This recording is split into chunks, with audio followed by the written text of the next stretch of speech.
Ladies and gentlemen, my name's Joe Mills. I'm running for City Council District 4. This is my second term that I hope to win. I'm a United States Marine Corps veteran, and I work for you. And I've done a lot, City Council. It doesn't just take one person, it takes us all to vote together. I'm a person that brings people together, and I'm here to make sure that Emmett is a resourceful place for everyone. And do for the city is we're trying to beautify it. We're trying to work with our businesses. We're working with our youth. We're working with our seniors. We have the Simpson Center open now for all seniors and youth. We have the skate park for the youth. We have Airtopia for the youth. And if you want to keep what we're doing moving forward, going forward in life, then you know what? Vote for me for City Council District 4. Let us prove to you that we can get the job done. Thank you so much for joining me on Crystal Clear. My name is Crystal Ruiz, and I'm here with a very special guest today. I'm here with former Senator Mike Morrell. Mike is a good friend of mine, and I convinced him to come in and share some. You got some good things going on, Mike. Few things, yeah. Well, why don't we start with this? Because they don't know who you are. Okay. But you've been the former senator of the state of California. Yeah. And you've been in the good fight. Good fight. And so tell me, first of all, why did you get into politics? Okay. Crystal, to be crystal clear, I like that title. Years ago, gosh, I was young. I went to a seminar, and the man said, you know, you need a purpose in life. So draw out what your life would like to look like, and pray about it. Mm-hmm. So I listed about 12 things that I'd like to get done in life, right? And one of them was run for politics, but I really never thought I would ever make it to politics because I lacked in school. I've been accused. My wife thinks when I was younger I had a little bit of dyslexia. Mm-hmm. You know, I did terrible in school, in fact. And so anyway, to make a long story short, but faith helps. I had a mentor, Dr. Larry Arnn, who's president of Hillsdale College, when he was in California at a think tank, encouraged me to read books. He says, if we're going to save our country, the next battle is going to be the battle of ideas. And so I read a lot, got involved. And then I opened a couple of businesses too. Those went well for me. And then my goal in life, I think that as I thought through these things, for what purpose am I here on earth? There was the wisdom of Solomon from the book of Proverbs says the duty of a father is to leave an inheritance to his children's children. So I thought about that, and I thought, I think that's supposed to be what I'm supposed to do. And I think that goes beyond just the financial aspect, but freedom of speech, free property rights, freedom of religion, and those types of things. So my whole life, even though I opened a couple of businesses, I would be involved with ministry, starting different things. Mm-hmm. And of course, the political side I really enjoyed, right? Reading all those great books and things about Lincoln all the way back to Madison and Jefferson and Adams and, of course, George Washington, and studying our Constitution and Declaration of Independence. And so that became sort of part of my soul, I think you might say. And our business is going well, and the doors kind of opened for me to run a few years back. So I ran for the state assembly, and then one of the senators resigned, and there was a special election which represented your area down here all the way. I went to Big Bear, I went to Cucamonga, all the way out to Banning, Beaumont, San Bernardino, Redlands, Loma Linda. It was huge. It was 1,850 square miles, over 1 million people. So I was honored to be able to represent those 1 million plus people in the California State Senate. And so that's kind of where my career went. And then I got termed out of office a few years ago, and I wrote a book, which you have here, The Road to Restoring the Family. So I've had an opportunity, because one of the things to save our country, there's a lot of things we need to do, right? Mm-hmm. We need to pray for our country. We need to speak and defend our republic, as well as restore the family. I remember Frederick Douglass, who had been a slave, said, if you want a strong, stable America, you need to have a strong family. Yeah. And so that's true. I even spoke at a church, a men's breakfast one day, and the assistant pastor is assistant warden in a prison. and indicated to me, told me that 91% of his young men incarcerated there come from fatherless homes. So I wrote this book, so I've been fortunate to be able to speak really many places. I've probably given 80 speeches in the last 9 months. Oh, that's a all lot. up and down the state, from the desert to the sea, Monterey, San Francisco, Sacramento, and then various places down Well, you're here. going into hardcore Yeah. left side, so they're very, very liberal. How did they respond to your book? Okay, well, what happened is it was a Republican Party from there, so they arranged for a dinner and at a Italian restaurant in the Bay Area, and they had a sign outside at 5:30 we close to the public, and we're going to have a private meeting. So the people that showed up to that were Republican, the Federated Republican Party of, I think it was Marin County. And so anyway, it was good, but there was an older couple in there, which I thought was kind of interesting, that were finishing up their dinner. So they stayed to hear my speech.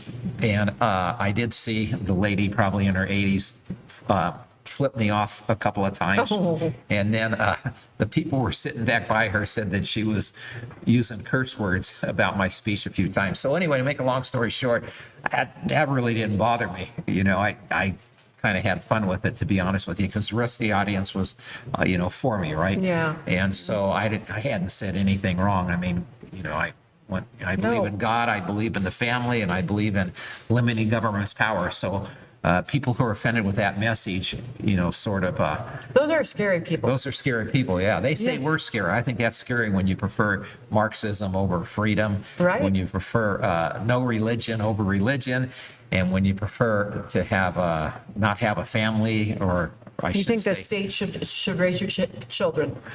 Well, they What think are they, the state. nuts? Yeah, They're but so let me share this. So it's been kind of good. And one thing I've noticed, there is something happening in California. I believe, or I should say, I hope, this first time in our lives where we've seen parents returning to school board meetings saying, we don't want our kids to be indoctrinated anymore, right?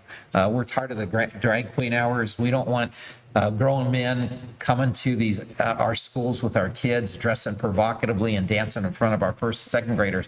So I mean, thousands, tens of thousands of parents, if not more. I believe it's probably more. Some of the things I've read, people have polled it at about 10 million parents are involved these days, saying we don't want our kids indoctrinated. We want them to learn. What a concept.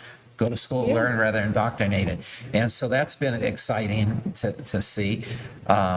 That there's something good that's happening. And so I've been involved with that movement also.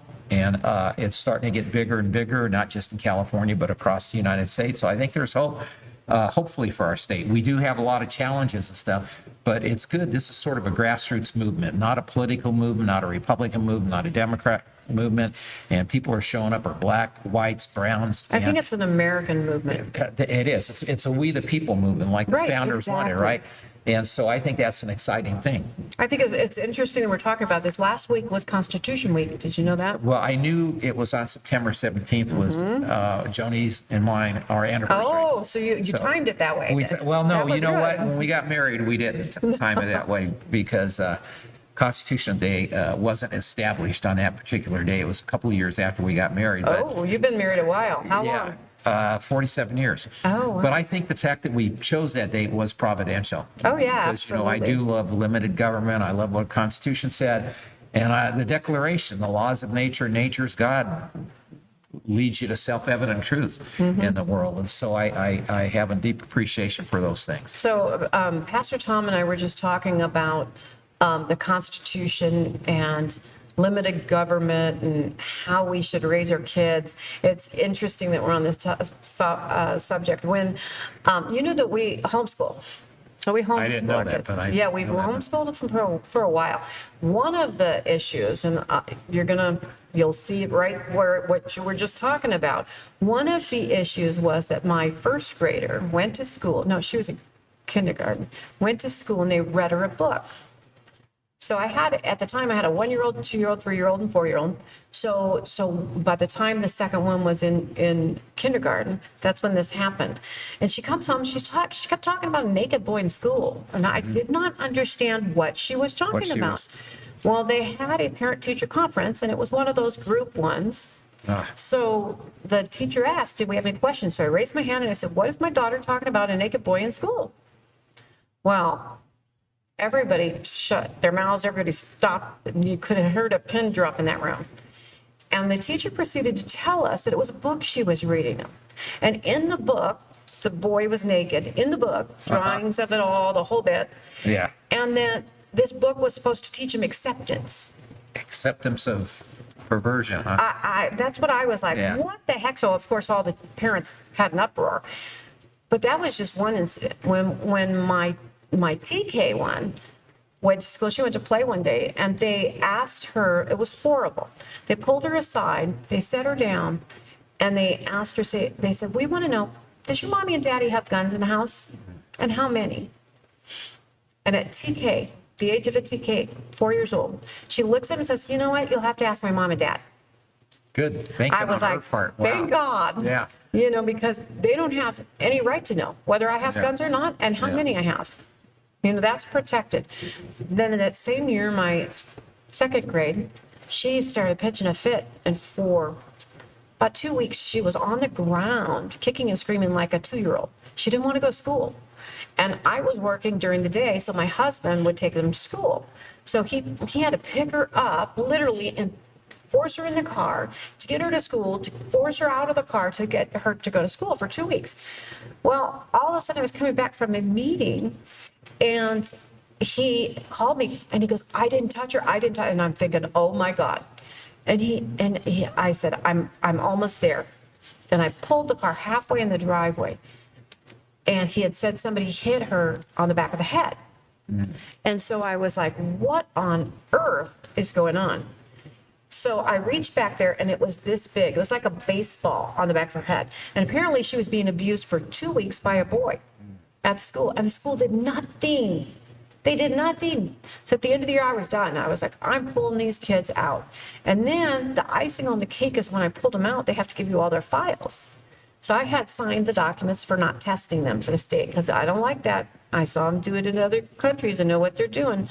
So I'm like, don't test them for the state. Everything else you're fine testing for. So they forced them to take the test. And of course, they scored extremely high. So thank God at that point, we had pulled the kids out of it, and we've been homeschooling ever since. And even our son, AJ, at 16, has graduated. So it was a smart move on our part, thank God, because the craziness, it still gets to the homeschooling kids. My one daughter was having some, personal issues, and I was just stunned that she would even have them because she's homeschooled. But it's the friends that go to regular school that bring the stuff in. Yeah. And so it's something that as parents, we have to be really aware of. Yeah, so our daughter Kristen used to teach, college professor she was, in political philosophy. And so now she decided to stay home and homeschool the kids, right? That's more important. And so we were walking, she lives in Arizona. We were walking one night before it got hot. I think it was in April of earlier this year. And her 2 older daughters were walking about 20 yards ahead of us. We were out over at a park near her house. And she said, Dad, she said, these kids, they just have to stick their head out the door and they get a life full of things that are immoral. And so she too is homeschooling. But, she reminded me of something which I think was good, because I told her, I said, this drag queen hour, some of these things are bad, bad, bad. And she says, Dad, it's just not those things. She says it goes deeper. She says much education, modern education today, is laced with a Marxist rhetoric designed to separate the child from the parent. Yep. And make the child a ward of the state, just like they've done in the Soviet Union and communist China, right? And look how well it works for them. Not. Well, no, it doesn't. But the thing is, we've got a whole generation. A lot of these young people have been raised that way. Right. And, I think I heard a poll that 1/3 of this younger generation says there's nothing special about the United States. And so Isn't that's crazy? Yeah, they've learned that in school. So here's one of the things is, God bless those parents that take time to homeschool their kids. you Yeah. know? And I think it's actually good for public schools because we got to help our kids in public schools. And I think when the schools lose population, the competition's good. Yeah. You know, big government does not like competition, right?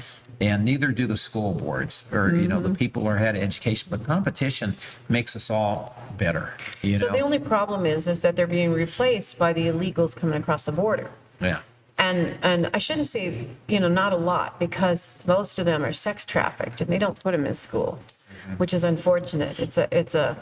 But it's all about the perversion of everything. Right now, our country is on the edge of a great cliff. And we have a choice to make. Do we step off that cliff? Or do we step back and go, hey, this is a safer route? Well, a couple of things. The scriptures say immorality is bad for a nation, right?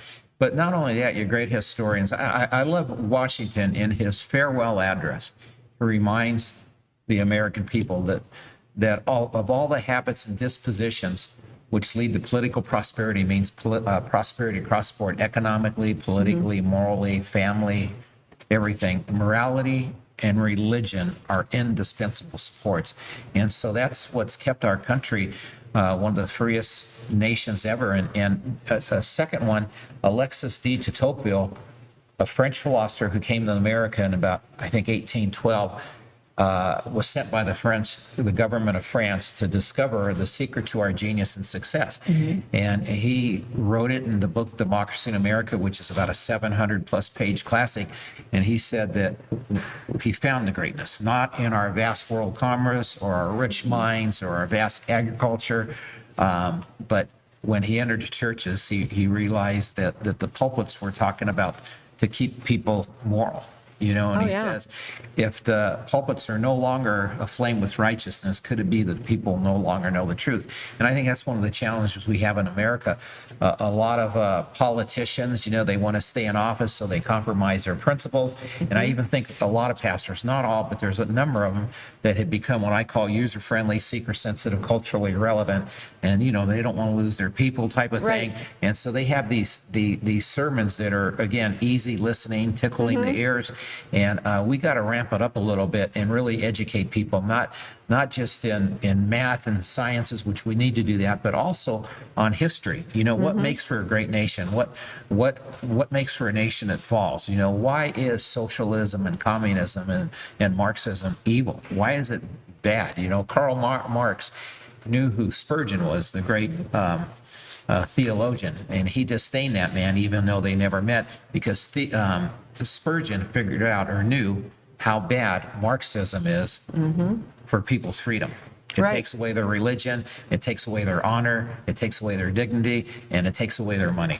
Isn't this interesting? Because we see all of that happening right now in the United States. Yeah, we're on life support systems, I think. I think so too. Yeah. And I think that when you look at the Bible and you look at that book of Revelation, you can see it right there. Yeah. It's all right there. So we better get right first. Right? Yeah. But so I just said we're on life support, and I believe that. But I do think there's hope. And a couple of things. There's some key leading indicators I like about these parents returning to school board meetings, and we the people. There's more baptisms going on in America. The largest baptism ever in the history of America took place a couple months ago in Huntington Beach. And then not only that, but you've got like San Francisco, one of the most, socialistic, communistic, Marxist cities ran. Those people there recalled 3 school board members. Oh, wow. Yeah. And That's a so lot. Not only that, but I'm seeing stuff like that, or even in Silicon Valley, there's a lady named Jan Solis who runs the Silicon Valley Republican Women's Patriot Party, I think it's called. And she got 3 of her members of her club to run for city council or I should say school board, last election, they got on there. She has 10 now running. Oh, and she nice. thinks that there's probably going to be a majority of them actually getting elected. So there's a lot of good things that are happening. And then the other flip side are there's some really strong pastors in California. I love Pastor Tim Thompson, who's yes. down here. You know, he's a bold man. He is. Pastor Jack Hibbs. And you know, it's funny when you talk about that. I remember reading or finding an article from the front page. It was on the front page of all places, San Francisco Chronicle, in 1895, I believe. And the headlines were, God send us strong men, or men with strong opinions and convictions, you know. And so we Yeah. need people with strong opinions and convictions today. And there are people out there like that. So we do have some challenges. My friend Dr. Arm from Hillsdale College believes we've entered into our third great American crisis.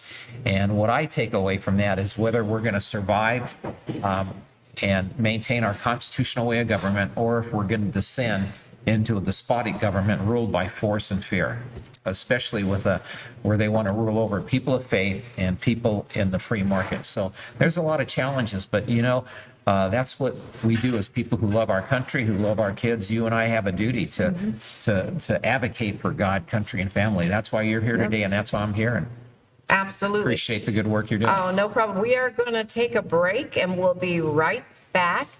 See you in a few moments. Right after a word from our sponsor. Introducing a revolution in roofing. The elegance of Spain now in metal. At LCA Metal, we blend artistry with strength. Our metal sheets capture the classic charm of Spanish design while offering unmatched durability. Resistance to all weather, our sheets are as tough as they are beautiful. These sheets promise longevity and style. With LCA Metal, your roof becomes a statement. Proudly made in San Jacinto, California, our sheets are a testament to American craftsmanship and innovation. Each piece is crafted with precision and care, ensuring the highest quality. In San Jacinto, we not only embrace tradition, but also push the boundaries of technology to bring you the best in metal roofing. Choose LCA Metal for a roof that stands the test of time. Environmentally friendly, energy efficient, and stunningly beautiful, our metal sheets are more than just a choice. Call or visit us today at 951-654-2874.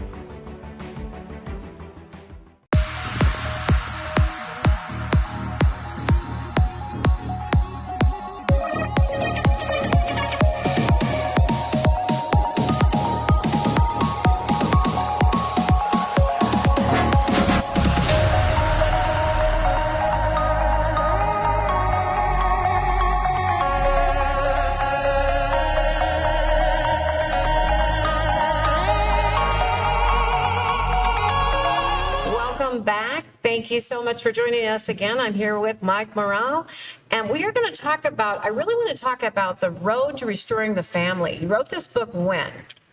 A little more than a year ago. And why did you write it? Well, here's what I did. Thank you for that question. We live in a difficult world, a lot of challenges for our kids. And so my kids are growing, and now we have grandkids. So I wrote this specifically. What I decided to do is write a chapter a month to send to my kids so they could instruct their kids on sort of the road to restoring the family. And it's not advice about, you feed them 3 times a day and you do this. It's more about what are the virtues that we need instilled in us to live the good life. Aristotle talked about living a good life. And the majority is how many virtues can you include in your life? Even Christ's Sermon on the Mount was about virtues, right? People who thirst for righteousness will be satisfied. Blessed are the peacemakers, and so that's a whole list. And it says, happy is the man who does these things. Our Declaration of Independence talks about life, liberty, and pursuit of happiness. And they didn't mean the material goods. They meant your soul, Right. And what are the virtues you can instill in your life so you have a good life, and especially during difficult times. Not that you're going to be given, money, home, wealth, and Right. fame and fortune, but how to survive during difficult times by instilling virtues and what is the highest good. So I started thinking about what are the things that my kids I need to remind them of to instill into our their kids, our grandkids, Joni and mine. So first thing I thought about was, man, people aren't grateful today. You know, not just the younger generation, our generation, people are complainers and stuff. Yeah. And so I was thinking about that, and I was thinking about Moses.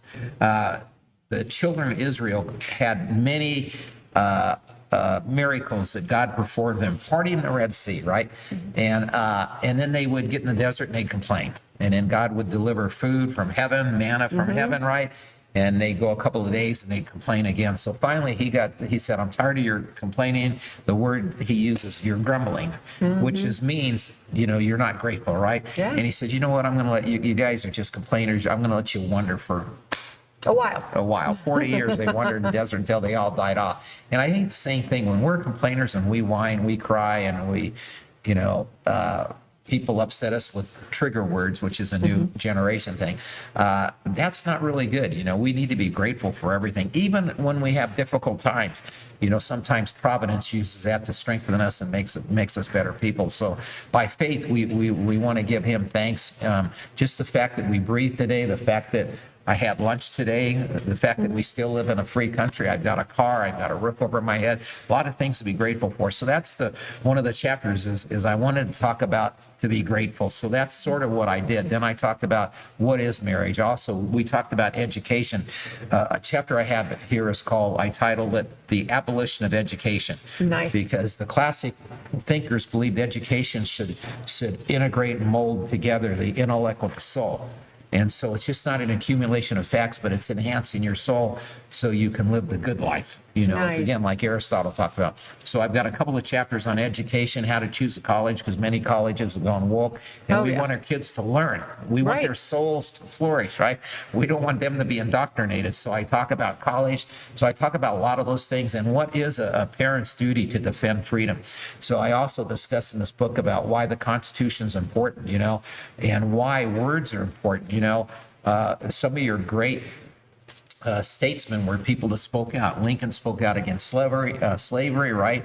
During a time that everybody said, let's return to the 10th Amendment. He lost a race to Stephen Douglas because he knew slavery, you didn't have to refer to the 10th Amendment because he knew if it was wrong in one state, it was wrong in every state. And so he took those hard stands, but he made a convincing argument. Reagan did the same thing by setting, I don't know, 300 or 400 million people free from the Iron Curtain, by telling Gorbachev to tear down this Tear down the wall. because he wanted people to experience faith, to experience the joys of knowing God, is how he put it. And then you also think about Winston Churchill, the same type of thing, you know, victory goes through the bold, right? And so, you know, Hitler said no to the Nazis, Reagan said no to the communists, Lincoln said no to the slaveholders, and Christ said no to the Pharisees. So those are the things that I wanted to instill in our kids. So I've got chapters on a little bit of everything, but also I was in business for the majority of my life before I got in politics. And I had a gentleman who I paid a good amount of money to, who was a consultant for me. And he had been a consultant for some huge companies. So that's why I hired him. I figured if I can learn a little bit from what he teaches these other companies. And one of the things, so what I did is I even have a couple of chapters if you want to start your own business. And I don't go into much depth. I just learned that if you can learn what your 3 or 4 key leading indicators are, that starts your foundation for a business, and then they'll have to figure out how to go from there. So I wanted to give them all the tools that I think will help them in this crazy world, okay, to prosper, and not just prosper financially, mentally, spiritually, everything. And so anyway, I had them, and I was going to mail a chapter a month to my kids. And so Joni, who, you know, was looking at these things and started reading them, and she said, you know, I think you should write a book on this, because she liked it a lot. And so she encouraged me, because she says our kids need this, but so do our other parents and kids that are going through, I mean, we're going through crazy times. So what I did is when I was writing this book, I referred back to in the Declaration of Independence, it says we hold these truths to be self-evident, and we're living in a time of moral relativism. So is there self-evident truth? Indeed there is. How did the founders say you find it? first paragraph explains according to the laws of nature, meaning God puts into the human nature and history the divine moral law, so therefore you can find self-evident truth. It's like, there's 8 billion people in the world, right? And they claim men can have babies, but yet we have no proof that a man's ever had a baby. So, I mean, you don't need, science or doctor or college professors telling you that, because they haven't produced one yet. So that would be a self-evident truth. Just another self-evident truth is the sun rises over here and sets over there, right? So there's certain things we can just tell through common sense. And so that's what I wanted to give them, is give them the tools so that they can thrive in a very crazy time. I want to give them a foundation that will set them apart. And so in the meantime, Joni wanted me to write a book because we do want to restore. You and I are working to restore California. As California goes, so goes the nation. So hopefully this book will help restore that, because I stated earlier in our conversation when we started, a stable family will make for a strong, stable America. And so anyway, that's why I wrote it. You can get it on Amazon, and I've sold quite a few books. I'm fortunate that happened. Well, I think you're about to sell a bunch more. A bunch more. I tell you this. I read this. This is something that every parent needs. Every parent needs. Everyone who's thinking of having kids. Everyone who has grandkids. This is important information, and even for your own life. Because I think a lot of what you talk about is relevant to pretty much everyone. Yeah. And it's written in a way that you want to know more. I mean, it's almost like an invitation. It's an introduction to these things, but it's an invitation to start looking at it. And that's what we need people to do. We really need people to start fighting. If we're going to fight and win this country back, it's going to start in the families. Yeah. It's going to start at home. And so this book is really invaluable, and I want to congratulate you on the book, because it thank is you. absolutely amazing. I love it, love it, love it. Well, one other thing, now that you said that, I want to share with your audience why I think it is a good book. Not because I wrote it, but most of these ideas are not my ideas. What I wanted to do is I wanted to look at the greats in history. Right. What did they say? I mean, I wanted to stand on the shoulders of people that possess a superior wisdom than Mike Morrell. Why should I lend my wisdom when there's people a lot smarter than me? So I did that. I stood on the shoulders of greats. Aristotle, Plato, Washington, Adams, a bunch of pastors or theologians from the founding era of the country. And then, of course, I looked to the scriptures, and for wisdom. The book of Proverbs, right, is the book of wisdom. 31 chapters of Proverbs, and there's 31 days in a month typically. So if today's the 22nd or 23rd, you'd read Proverbs 23, right?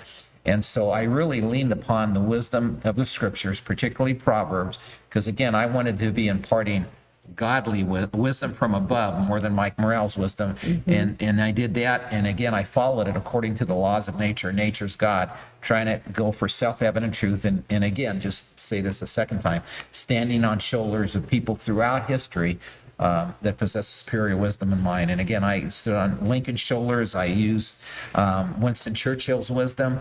And so that's why, it's not Mike Morrell's wisdom. It's Mike Morrell gleaning from those people that have lived, Isn't that interesting that you're talking like that? Because the fact is today, they're burying history. They're erasing it. They don't want you to know this stuff. And it's so beautiful. That's the thing. I mean, it's hard to argue. No, you can't. This. Yeah. You really It's can't. and it's so much common sense. It's like it's obvious. Some of the things, the quotes that I have in there, they're so deep, or I should say, they're so obvious and so simple that they're really wisdom. It goes deep. And so, so I thank you for your generous words on that. Me, I've always told you the truth. Folks, him and I ran against each other for that Senate seat. You did. And the first time I saw him after, he was giving me a certificate for the California State Senate Woman of Distinction. And I looked at him and I went, does he know it's me? But I remember telling you, congratulations, and do your job or I'm coming for you again. Because I think I did. Tough. I did, because I believe that our politicians work for the people. Yeah. And it's not like that anymore. We don't believe that. Most people say, oh, no, but the reality is there's a few of us, there's a handful of us Yeah. that actually believe we should work for the people. Well, the ones that do are the ones that stand out in history, right? Lincoln, you know, remember Douglas did the 10th Amendment. Lincoln said, no, slavery is wrong. One state is wrong. This is one thing where we don't refer to the 10th Amendment, right? And of course, he lost that race, but he hung in there. And of course, Turned around and became president. Yeah. And then, again, I don't know if you guys, your audience saw the Reagan movie, but gosh, the virtues, that man had a lot of virtues, and I mean, he set the Iron Curtain free so people could experience, in his words, the joys of knowing God. And so he was bold, and boldness usually, history favors the bold. And so I think about all those people. And so we have a duty, and we want to emulate some of them because there's a lot at stake. I don't want my kids or my grandkids, I should say, to live in a country that is a despotic government ruled by fear or force. Exactly. I mean, think of Venezuela. Think of Venezuela, yeah. Think of Venezuela. Think of San Francisco. Exactly. Oh my God, it's crazy over there. Yeah. Absolutely nuts. But it's been a joy having you here. I look forward to seeing another one of these books because I think that there's another one coming. There is another one coming. I was hoping you'd say that. Yeah. So we need to get out and get this book and read this book, The Road to Restoring the Family, by Mike Morrell. Do you have on there former senator? You do. I do. Senator Mike Morrell, retired. I put retired in there, but technically, just so your audience knows, the technical term, once a senator, always a senator. So you don't really need to call a senator a former senator. You But I always put call him REG in senator. there. Same thing with the president. Right. You can refer to them as Mr. President or Mrs. President, and you don't need to say retired, even though everybody does. But that's only the two offices you can get away with that. Only a Senate office and the president, like a congressman. Then it's appropriate to say a former congressman. So, yeah. So Yes. thank you. For You're so generous welcome. words. Thank you for joining us. We'll see you next time. Thank you Bye-bye. guys for having me.